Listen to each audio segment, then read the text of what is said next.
चिमण्या गोष्टी। नमस्कार मुलांनो, चिमण्या गोष्टीमध्ये आज मी सांगणार आहे निळ्या साळसूद कोल्ह्याची गोष्ट। एकदा जंगलात चंद्रराव नावाचा एक कोल्हा राहत होता। एक दिवस तो खूप उपाशी होता आणि त्याला काहीच खाणं मिळालं नाही। तो खाण्याच्या शोधात जवळच्या गावात गेला। गावातील कुत्र्यांनी त्याला पाहिलं आणि सगळे त्याच्या मागे लागले। तो धावत धावत एका रंगाराच्या घरात शिरला, जिथे निळ्या रंगाचा मोठा डबा होता। तो त्यात पडला आणि पूर्णपणे निळा झाला। कुत्र्यांनी त्याला ओळखलं नाही आणि घाबरून पळून गेले।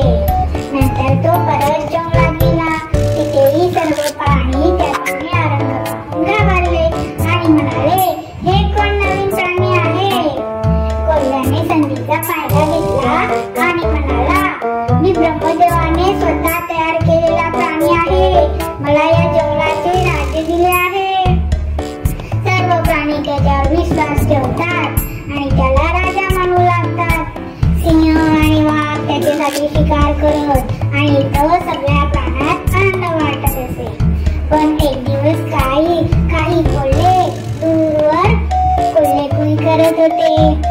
चंद्रराव कोल्हा आपली मूळ प्रवृत्ती विसरू शकला नाही आणि तोही मोठ्याने कोल्हेकुई करू लागला।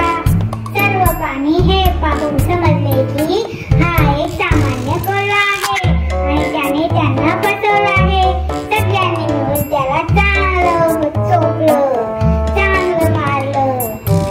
तर या गोष्टीतून काय शिकायला मिळाले? जो आपल्या माणसांना तुच्छ मानतो त्याचा शेवट कधीही चांगला होत नाही।